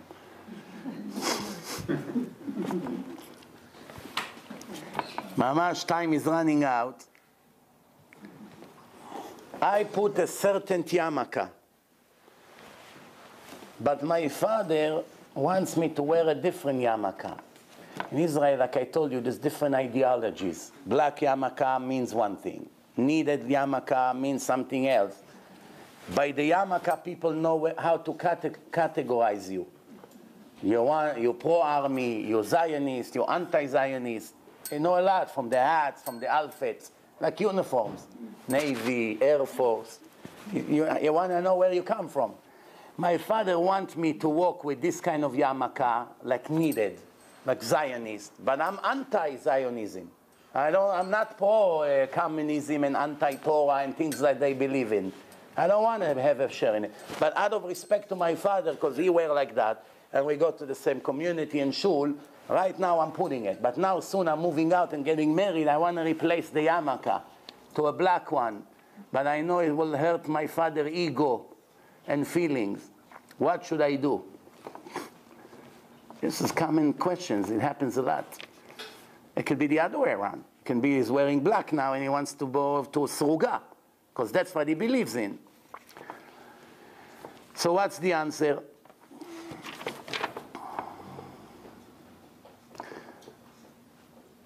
technically, even though kippah, yarmulke, categorize you as a certain kind of person, from the Torah it doesn't really matter what kippah you have.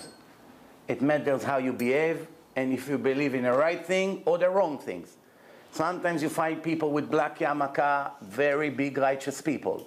Sometimes the opposite, far away from being righteous. Sometimes you find people with kippah sruga, very wicked. Sometimes very righteous.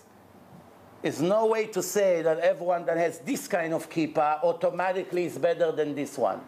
It's not true. It's a game of numbers. Over here you have good people and less. And over here, and over here, and over here. This is the way the world is. So therefore the kippah, it really doesn't matter a lot.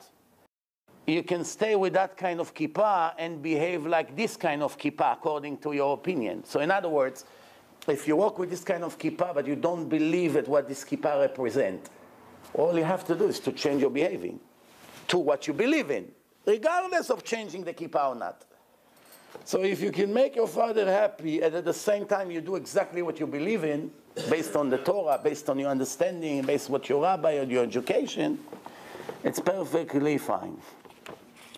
My mother became a missionary. The Christians hunted her.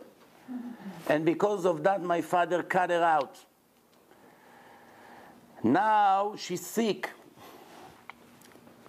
Am I allowed to go visit her or no? She declared that she doesn't want to be Jewish anymore. She is believing in JC.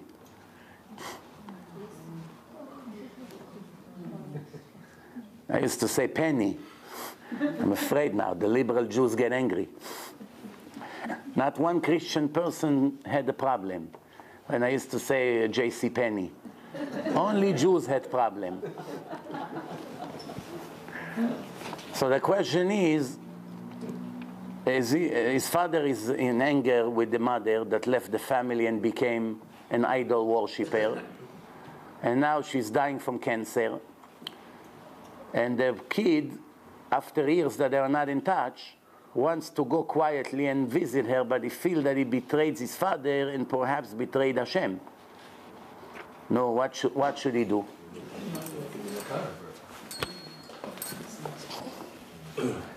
The answer is, he's allowed to visit her.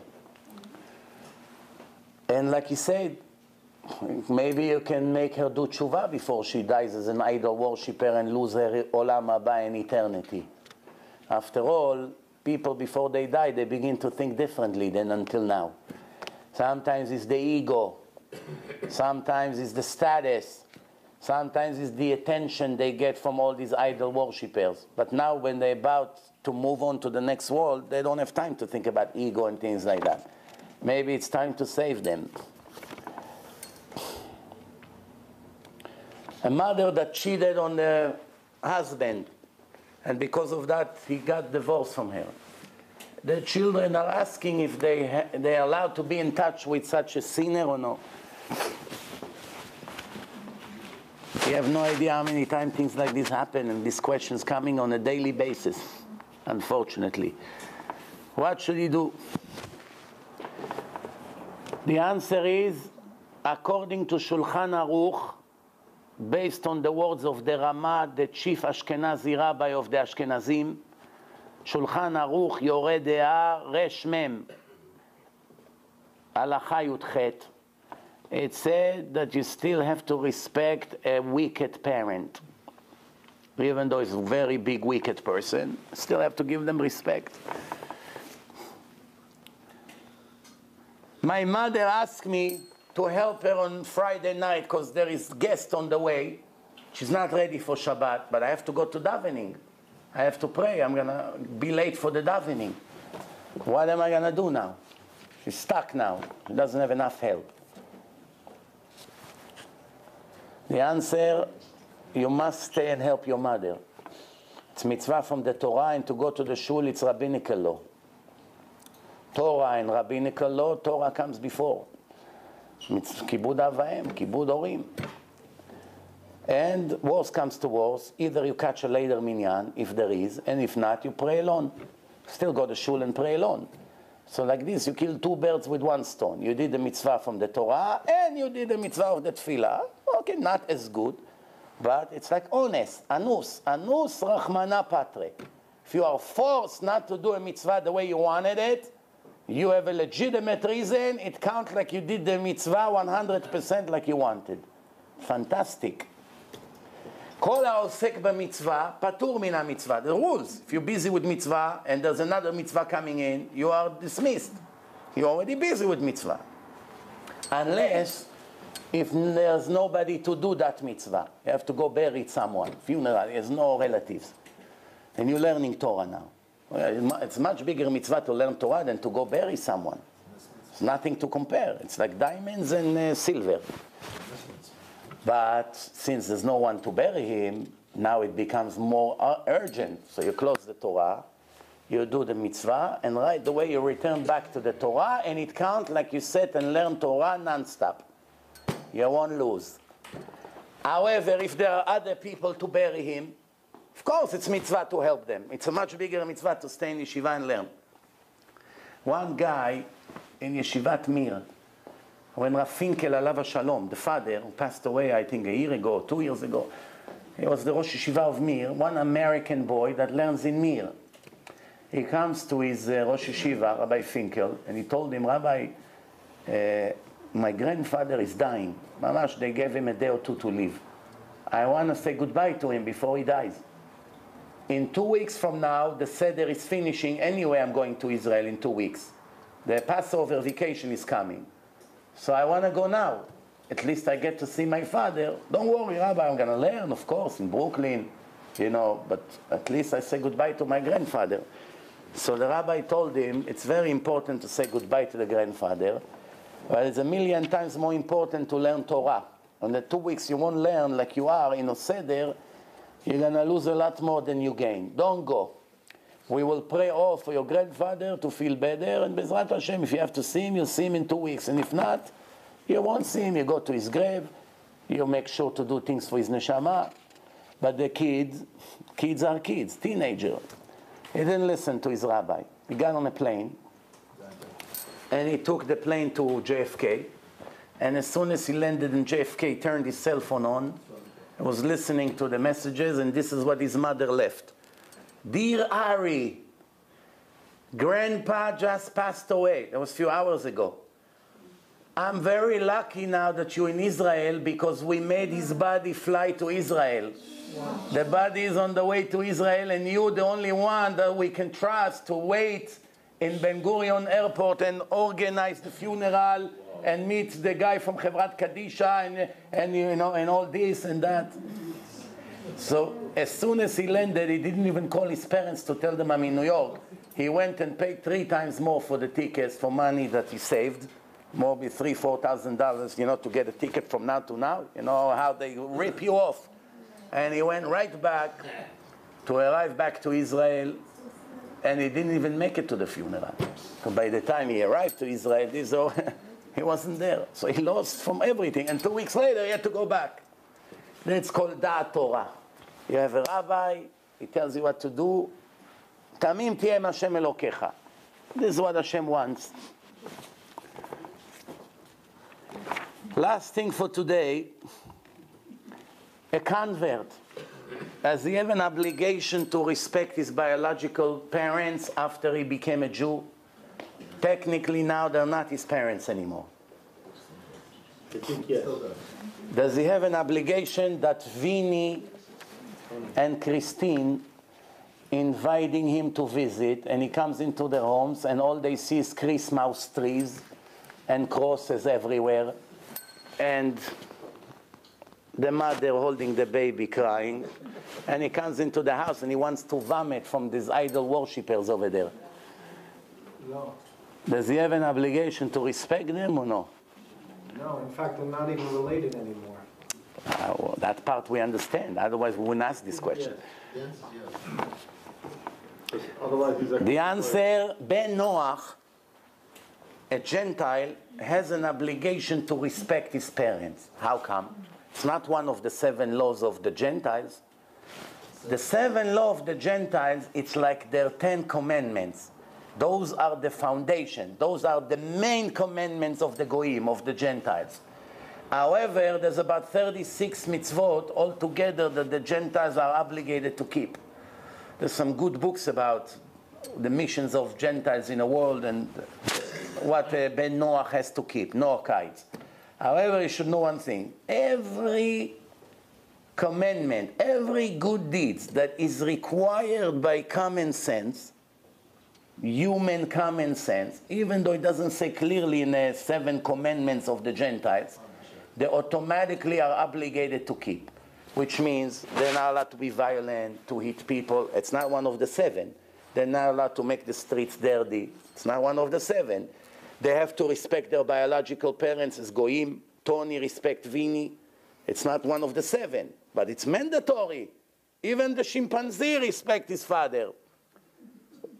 Gentiles are less than the chimpanzee in the safari? Of course not. So there are things that is required by common sense. And this is one of them, that a Gentile is required to respect his parents. However, he's not a Gentile anymore, he's a Jew. But he never got rid of his obligation as he was a goy to respect his biological parents in a way that Gentiles are committed to. Why do I say that? Because there's a huge difference between how a Jew has to respect his parents and how a Gentile has to respect his parents. Gentile respect his parents means he appreciates them, he helps them when they need, he takes care of them when they sick, he helps them financially if he can. The regular respecting. But if he sits in his father's chair, if Tony sits in the chair of his father Vinny, it's not a sin. If Vinny walked into the house and Tony did not stand, it's not a sin. For a Jew, it's a problem. If his father talks, he can say, "Excuse me, Dad, I'm busy now." It's not, doesn't mean that he doesn't respect him. But if a Jew says to his father, it's a violation from the Torah. So therefore, they still have the obligation to respect them, human being to human being. And also they're allowed to say Kaddish when they die, even though they goyim. Even if they're idol worshippers, like Christians, they're all idol worshippers. Still allowed to say Kaddish for them. What Hashem will do with this Kaddish, that's his business. But out of respect to his father or his mother, he's allowed to say. Esav was a goy. He respected his father very much. There was no Judaism yet. Hashem gave them a huge reward for respecting his father. We see that a Gentile that respects his father, even though there was no Torah yet, still get a huge reward. Until today we suffer from the reward that the children of Esav got. Europe, United States, Germany, the Nazis, all of them came from Esav. All their wealth, all the power, everything that they had, control in the world, came thanks to the merit of Esav respecting Yitzchak. You should know that. Therefore, you see that a goy that respects his parents, he has a reward. That means it's mitzvah. Same thing the Gemara brings, Dama ben Atina, goy that was a jeweler. Jeweler, you have Jacob the jeweler, you have Dama the jeweler.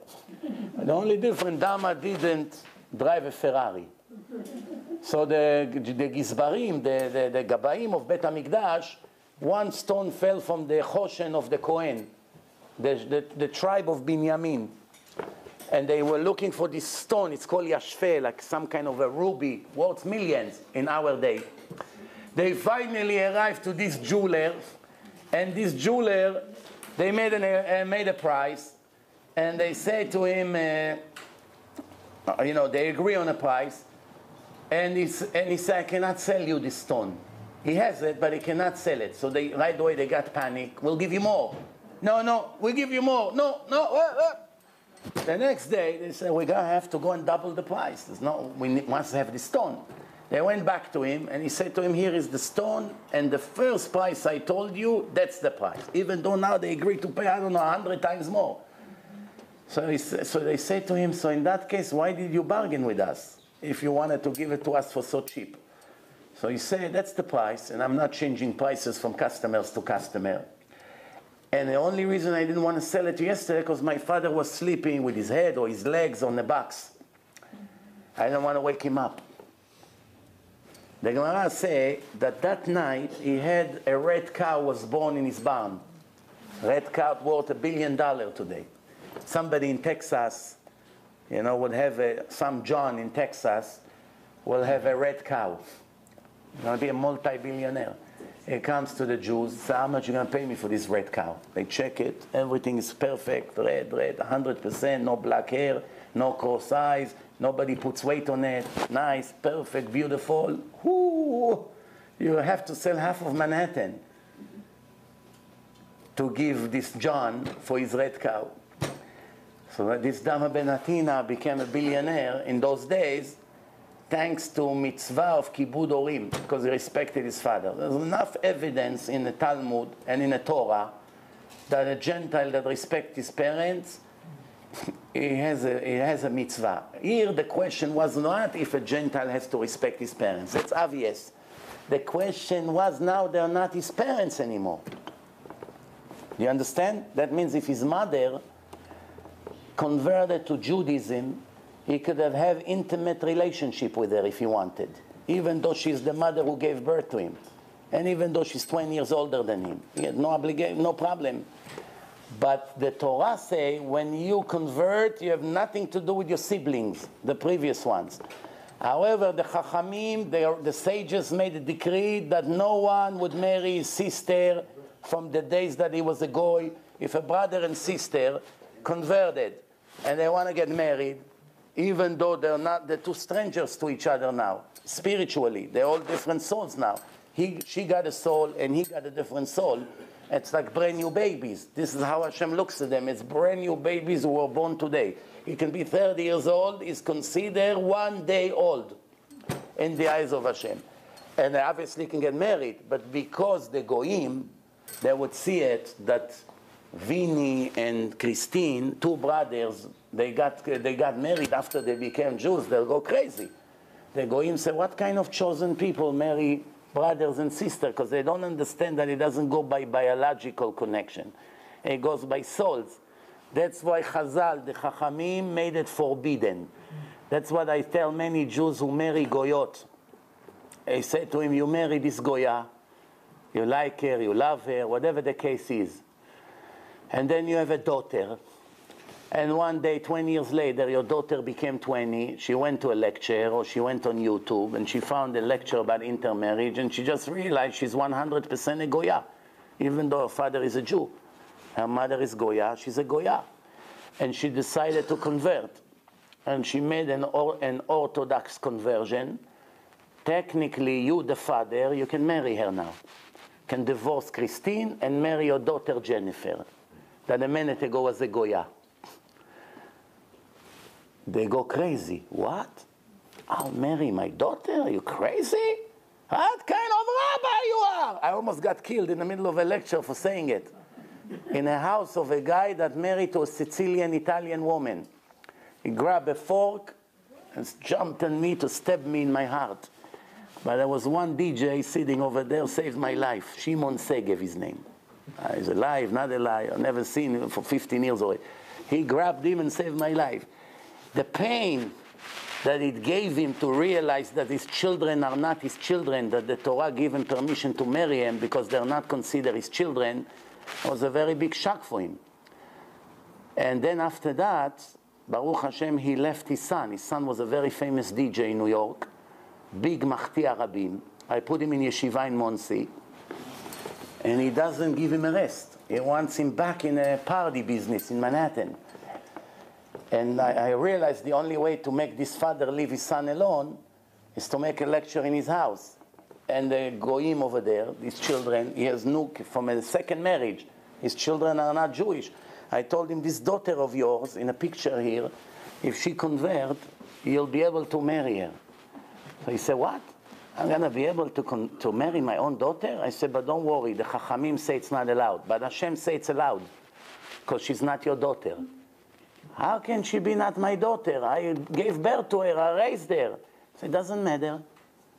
You can raise an adopted kid, but it's still not your son.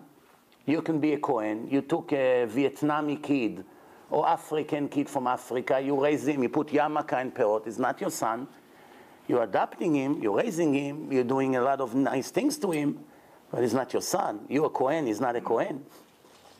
One Kohen he met a girl, and they found out that he's not allowed to marry her. Why? Because she was a divorced woman.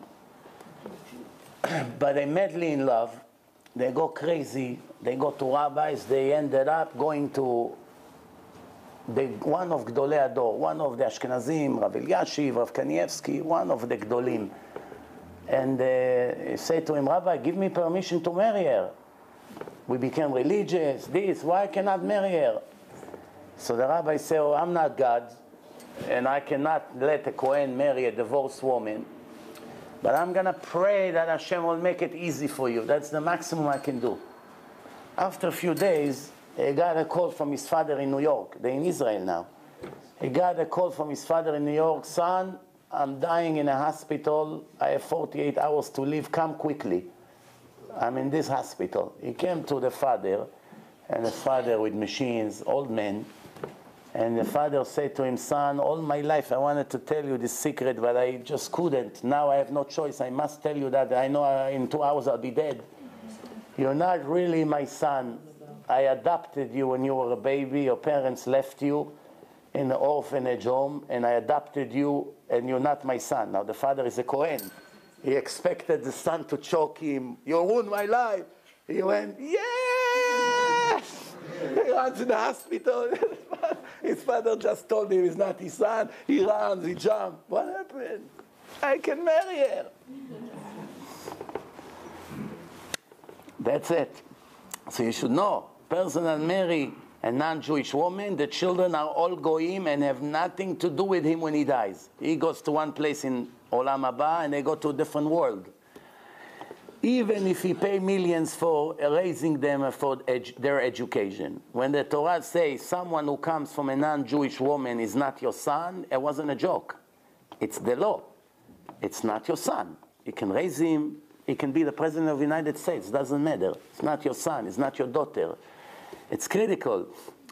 That's why so many people think they're Jewish in this world and they're not. And so many people think they are goyim and they are Jewish. One of them, I can sign my name on it. Meir Giuliani, for sure a Jew. No, it's my opinion, relax. That's my feeling. Why? He loves Israel more than any Jew I know.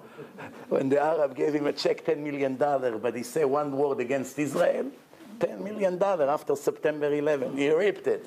He did not let Arafat come to the United Nations. That's how much he loved Israel and supported Israel. Almost like Obama. Baruch Adonai le'olam, amen v'amen.